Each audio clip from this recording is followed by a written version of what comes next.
Hello everyone, welcome to लच PCS. दोस्तों, UP PCS pre 2023 RO और बीपीएससी का टेस्ट सीरीज प्रारंभ है, जिसका यह 53वां प्रैक्टिस सेट है। इसका प्लेलिस्ट भी बना दिया गया है, जहां से आप प्रैक्टिस सेट नंबर 1 से लेकर के अभी तक क्रमबद्ध तरीके से सॉल्व कर सकते हैं। इसका पीडीएफ निःशुल्क प्रोवाइड किया जा रहा है, तो आगे मैं बताऊँगा कि इसका पीडीएफ आप निःशुल्क कैसे डाउनलोड कर सकते हैं। तो चलिए आज का सेशन स्टार्ट करते हैं। देखिए, पहला क्वेश्चन है, निम्नलिखित में से कौन चतुराईपूर्ण निष्क्रियता की नीति के साथ जुड़ा है? तो बताइए, चतुराईपूर्ण निष्क्रियता की नीति से किसका संबंध है? तो आपका राइट आंसर क्या हो जाएगा? राइट आंसर है D, John Lawrence. John Lawrence का संबंध है चतुराईपूर्ण निष्क्रियता से है। विलियम बेंटिंक की बात करें तो विलियम बेंटिंक के शासनकाल में सती प्रथा पर प्रतिबंध लगाया गया था। सती प्रथा पर प्रतिबंध लगाया गया था राजा राम मोहन राय के प्रयास से। लॉर्ड कैनिंग की बात करें तो लॉर्ड कैनिंग के शासन में 1857 की क्रांति हुई थी। 1857 की क्रांति लॉर्ड कैनिंग के शासनकाल में हुई थी। चलिए देखते हैं।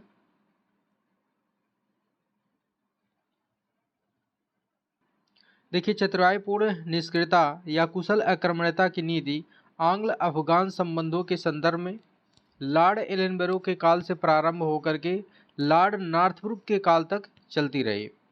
इस नीति को प्रायः जॉन लॉरेंस के नाम से विशेष रूप से संबंधित किया जाता है, क्योंकि उसके वायसराय काल में इस नीति को अनुसरण करने का स्पष्ट अवसर मिला था। अर्थात जो है, जॉन लॉरेंस के शासनकाल में इस नीति को स्पष्ट रूप से लागू किया गया था। इसी कारण से जो है, जॉन लॉरेंस के संबंध में इसको जो है विशेष रूप से जाना जाता है। तो जॉन लॉरेंस का जो है वायसराय काल कब से कब तक था? 1864 से 1869 तक था। इसको याद रखिएगा, मोस्ट इंपॉर्टेंट है, मैच कराने के लिए कभी कभी दे दिया जाता है। चलिए नेक्स्ट क्वेश्चन देखते हैं।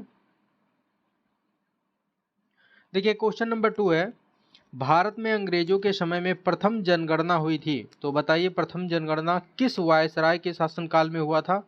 तो आपका राइट आंसर क्या हो जाएगा? आपका राइट आंसर हो जाएगा सी, लॉर्ड मेयो के शासनकाल में।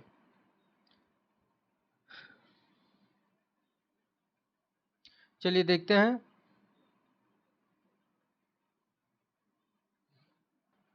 देखिए, भारत में अंग्रेजों के समय में प्रथम जनगणना लॉर्ड मेयो के शासनकाल में 1872 में हुई थी। और लॉर्ड मेयो का कार्यकाल कब से कब तक था? तो लॉर्ड मेयो का कार्यकाल 1869 से 1872 था। लॉर्ड रिपन के काल में नियमित जनगणना 1881 से प्रारंभ हुई थी। चलिए नेक्स्ट क्वेश्चन देखते हैं। देखिए, क्वेश्चन नंबर 3 है, गांधी इरविन समझौता हुआ मुख्य रूप से। तो बताइए, गांधी इरविन समझौता किस उद्देश्य से हुआ था? तो आपका राइट आंसर क्या हो जाएगा? राइट आंसर है ए, गोलमेज सम्मेलन में कांग्रेस की भागीदारी सहज करने के लिए हुआ था। चलिए देखते हैं।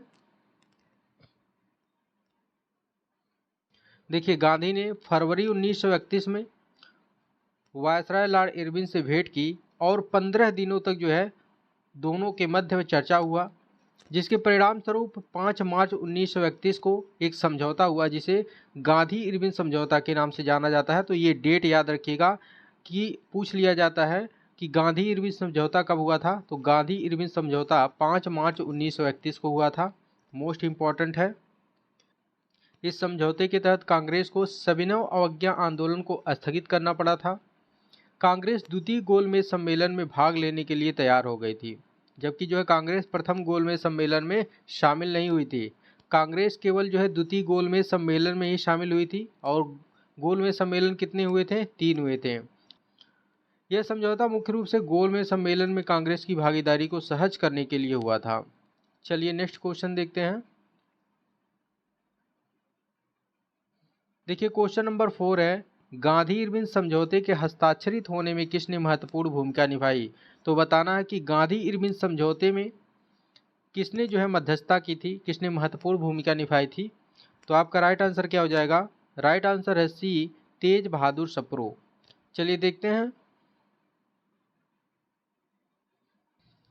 देखिए, सविनय अवज्ञा आंदोलन अपने व्यापक स्तर पर था और इसी को जो है समाप्त करने के लिए वायसराय इरविन ने 26 जनवरी 1931 को महात्मा गांधी को जेल से रिहा कर दिया और तेज बहादुर सप्रू एवं एम.आर. जयकर के प्रयत्नों से गांधी एवं इरविन के मध्य फरवरी 1931 में दिल्ली में एक वार्ता हुआ, जिसके परिणाम स्वरूप एक समझौता हुआ। वह समझौता 5 मार्च 1931 को हुआ था, जिसे गांधी इरविन समझौता के नाम से जाना जाता है।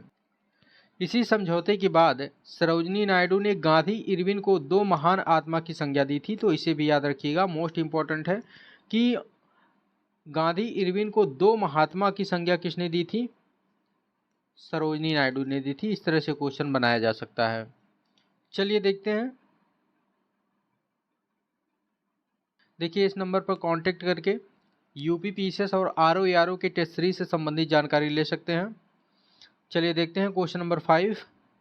राज्य के नीति निषेध सिद्धांतों के निम्नलिखित अनुच्छेदों में से कौन सा अंतर्राष्ट्रीय शांति और सुरक्षा के संवर्धन से संबंधित है? तो बताइए, आपका राइट आंसर क्या हो जाएगा? राइट आंसर है ए, अनुच्छेद 51। अनुच्छेद 51 में अंतर्राष्ट्रीय संबंधों से संबंधित उपबंध किए गए हैं। चलिए देखते हैं।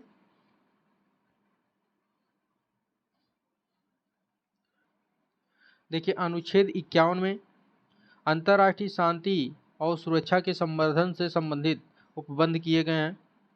अनुच्छेद 41 में काम, शिक्षा और लोक सहायता पाने के अधिकार से संबंधित उपबंध किए गए हैं। अनुच्छेद 43 क में उद्योगों के प्रबंधन में कामगारों के भाग लेने के अधिकार का प्रावधान किया गया है। अनुच्छेद 41 क में पर्यावरण संरक्षण, संवर्धन और वन तथा वन्य जीवों की रक्षा से संबंधित उपबंध किए गए हैं। तो ये सभी इम्पोर्टेंट है, अच्छे से इसे जो है कंठस्थ कर लीजिए, लगातार परीक्षाओं में पूछे जाते हैं। चलिए देखते हैं।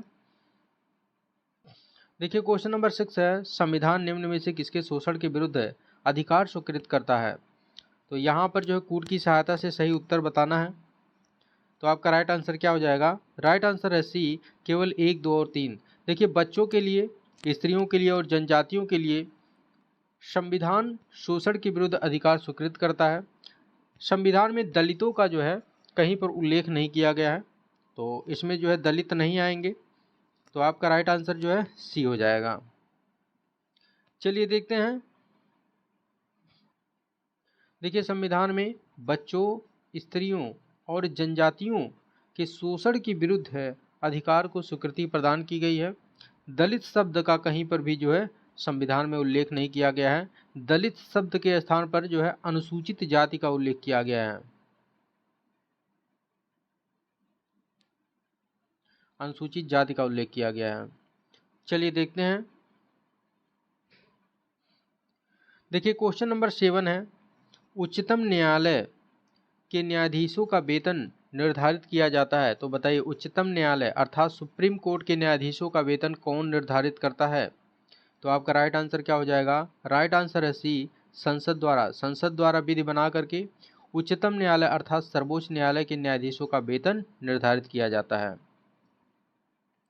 चलिए देखते हैं।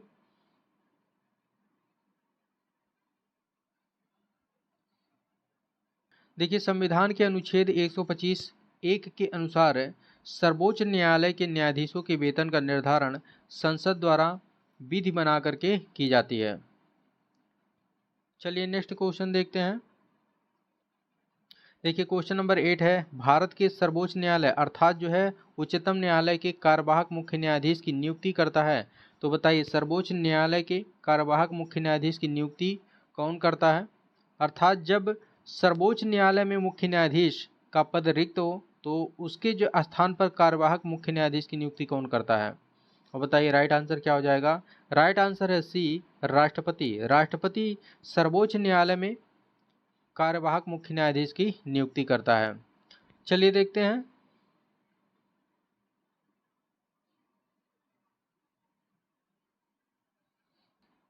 देखिए, अनुच्छेद 126 के अनुसार सर्वोच्च न्यायालय के कार्यवाहक मुख्य न्यायाधीश की नियुक्ति राष्ट्रपति करता है। और राष्ट्रपति का उल्लेख किस अनुच्छेद में किया गया है? तो अनुच्छेद 52 में राष्ट्रपति का उल्लेख किया गया है। और राष्ट्रपति किस अनुच्छेद के तहत अध्यादेश जारी करता है? तो 123, अनुच्छेद 123 के तहत अध्यादेश जारी करता है। याद रखिएगा, मोस्ट इंपॉर्टेंट है। राष्ट्रपति द्वारा कार्यवाहक मुख्य न्यायाधीश कि नियुक्ति तब की जाती है जब मुख्य न्यायाधीश का पद जो है रिक्त होता है या मुख्य न्यायाधीश कार्य करने में असमर्थ होता है, अर्थात अपने पद एवं कर्तव्यों का निर्वहन करने में असमर्थ होता है। चलिए नेक्स्ट क्वेश्चन देखते हैं। देखिए सारे क्वेश्चन इंपॉर्टेंट है, केयरफुली इसको सॉल्व कीजिएगा। यदि आप आरओ यूपी पीसीएस है, उत्तराखंड पीसीएस, बीपीएससी देना चाहते हैं तो ये सभी जो है क्वेश्चन इंपॉर्टेंट है, इसको केयरफुली आप लोग सॉल्व कीजिएगा। इसी से जो है घुमा फिरा करके क्वेश्चन बनाए जाते हैं। तो व्याख्या जो किया जा रहा है, क्वेश्चन यदि डायरेक्ट नहीं मिलेगा आपको तो व्याख्या से जो है आपको क्वेश्चन मिल जाएगा, क्योंकि कभी कभी जो है डायरेक्ट क्वेश्चन ना पूछने के बजाय इनडायरेक्ट क्वेश्चन पूछ लिया जाता है।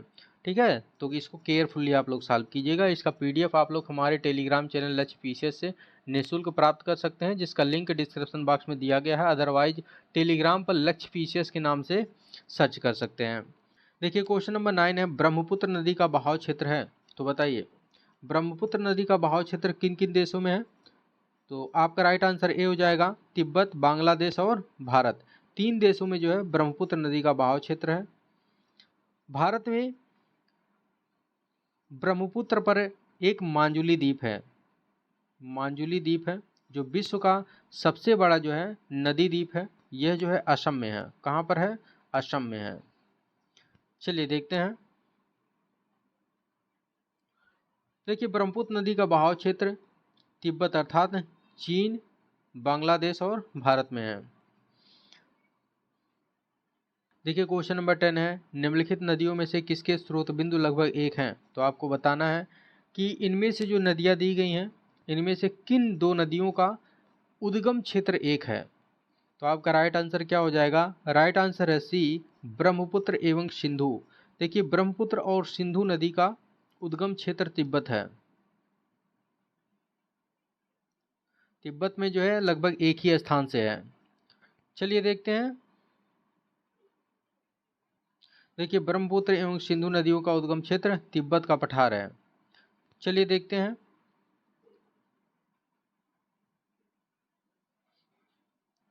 देखिए क्वेश्चन नंबर 11 है, मोहम्मद गोरी को सबसे पहले किसने पराजित किया? तो बताइए मोहम्मद गोरी को सबसे पहले किसने पराजित किया था? तो आपका राइट आंसर क्या हो जाएगा? राइट आंसर है ए, भीम द्वितीय ने। भीम द्वितीय ने मोहम्मद गोरी को सबसे पहले पराजित किया था। चलिए देखते हैं। देखिए 1178 ईस्वी में मोहम्मद गोरी ने गुजरात पर आक्रमण किया था, किंतु मूल राजदूती या भीमद्वितीय, मूल राजदूती या भीमद्वितीय दोनों एक ही हैं, ने अपनी योग्य एवं साहसी विधवा माँ, जिनका नाम जो है नायिका था, नायिका देवी था, के नेतृत्व में आबू पर्वत के निकट गोरी का मुकाबला किया और उसे परास्त किया था। यह गोरी की भारत में पहली पराजय थी। चलिए नेक्स्ट क्वेश्चन देखते हैं। देखिए क्वेश्चन नंबर 12 है, मोहम्मद गोरी ने जयचंद को किस युद्ध में पराजित किया था? बताइए मोहम्मद गोरी ने जयचंद को किस युद्ध में पराजित किया था, बताना है। आपका राइट आंसर क्या हो जाएगा? राइट आंसर है सी, चंदावर का युद्ध। चंदावर का युद्ध कब लड़ा गया था? तो चंदावर का युद्ध 1194 में हुआ था, जिसमें मोहम्मद गोरी ने जयचंद को पराजित किया था। तराइन के युद्ध की बात करें तो तराइन का प्रथम युद्ध कब हुआ था? 1191 में हुआ था, जिसमें पृथ्वीराज चौहान ने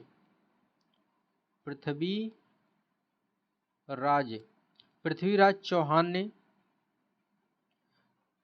मोहम्मद गोरी को पराजित किया था। और तराइन का द्वितीय युद्ध 1192 में हुआ था, जिसमें मोहम्मद गोरी ने पृथ्वीराज चौहान को पराजित किया था। चलिए नेक्स्ट क्वेश्चन देखते हैं। चलिए देखते हैं। देखिए 1194 ईस्वी में चंदावर का युद्ध हुआ था, जिसमें मोहम्मद गोरी ने कन्नौज के गढ़वाल राजा जयचंद को पराजित किया था। चंदावर वर्तमान में कहाँ पर है? तो फिरोजाबाद जिले में है, जो कि यमुना नदी के तट पर स्थित है। चलिए देखते हैं। देखिए क्वेश्चन नंबर 13 है, इसमें सूची फर्स्ट को सूची सेकंड से मैच कराना है। सूची फर्स्ट में प्राचीन स्थल दिए गए हैं और सूची सेकंड में पुरातात्विक खोज दिए गए हैं, तो इसको मैच कराना है। चलिए मैच कराते हैं। देखिए लोथल, तो गोदीवाड़ा कहाँ से प्राप्त हुआ है? गोदीवाड़ा लोथल से प्राप्त हुआ है, तो ये मैच हो जाएगा, ए का 2 मैच हो जाएगा। कालीबंगा, कालीबंगा से जुते हुए खेत प्राप्त हुए हैं, तो बी का 1 हो जाएगा। धौलावीरा, धौलावीरा से क्या प्राप्त हुआ है, तो धौलावीरा से हड़प्पन लिपि के आकार के 10 चिन्हों वाले एक शिलालेख प्राप्त हुआ है। और बनावली से क्या प्राप्त हुआ है, तो बनावली से पक्की मिट्टी की बनी हुई हल की प्रकृति प्राप्त हुई है। तो ये इस तरह से मैच होगा। चलिए देखते हैं, मैच कराते हैं। देखिए ए का हो जाएगा 2, तो ए का जो है देखिए यहाँ पर 2 है, यहाँ पर देखिए 2 है और यहाँ पर 2 है, तो आपका जो है ए गलत हो जाएगा और सी भी गलत हो जाएगा। अब फिर चेक करते हैं कालीबंगा, कालीबंगा से जुते हुए खेत प्राप्त हुए हैं, तो बी का 1 हो जाएगा। अब देखिए बी का 1 कहाँ है, बी का 1 यहाँ पर भी है और यहाँ पर भी है। फिर चेक करते हैं धौलावीरा, धौलावीरा किससे, सी 4 से मैच किया था, तो सी का 4 हो जाएगा। अब देखते हैं सी का 4 कहाँ है, देखिए बी में सी का 4 है, लेकिन जो है डी में सी का 4 नहीं है, तो आपका राइट आंसर क्या हो जाएगा, राइट आंसर है बी, राइट आंसर बी हो जाएगा। चलिए देखते हैं।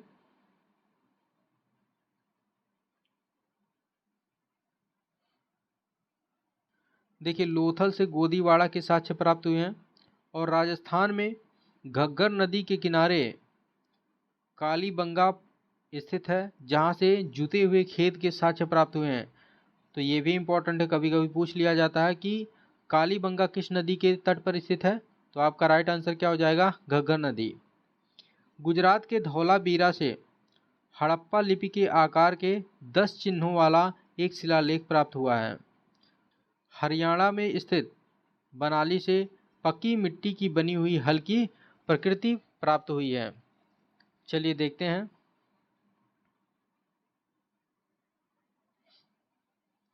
देखिए क्वेश्चन नंबर 14 है, सिंधु सभ्यता का महान स्नानागार कहाँ से प्राप्त हुआ है, तो बताना है महान स्नानागार कहाँ से प्राप्त हुआ है सिंधु घाटी सभ्यता का। तो आपका राइट आंसर क्या हो जाएगा, राइट आंसर है ए मोहनजोदड़ो, मोहनजोदड़ो से महान स्नानागार प्राप्त हुआ है। और मोहनजोदड़ो किस नदी के तट पर है, सिंधु नदी, सिंधु नदी के तट पर मोहनजोदड़ो है। और हड़प्पा किस नदी के तट पर है, हड़प्पा जो है रावी नदी के तट पर है, याद रखिएगा। चलिए देखते हैं। देखिए सिंधु सभ्यता में महान स्नानागार के साक्ष्य मोहनजोदड़ो से प्राप्त हुए हैं। इसकी लंबाई उत्तर से दक्षिण में 55 मीटर है और चौड़ाई पूर्व से पश्चिम में 33 मीटर है। चलिए नेक्स्ट क्वेश्चन देखते हैं।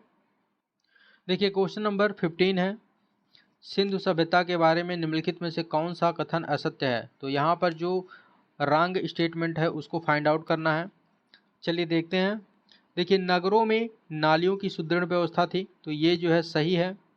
व्यापार और वाणिज्य उन्नत दशा में था, ये भी सही है। चलिए आगे देखते हैं। देखिए मातृ देवी की उपासना की जाती थी, ये भी सही है। लोग लोहे से परिचित थे, तो सिंधु घाटी सभ्यता अर्थात सिंधु सभ्यता में लोग लोहे से परिचित नहीं थे, ये वाला स्टेटमेंट गलत है। तो ये जो है आपका सही हो जाएगा, क्योंकि गलत स्टेटमेंट ही फाइंड आउट करना है, ठीक है। तो ये आपका सही हो जाएगा।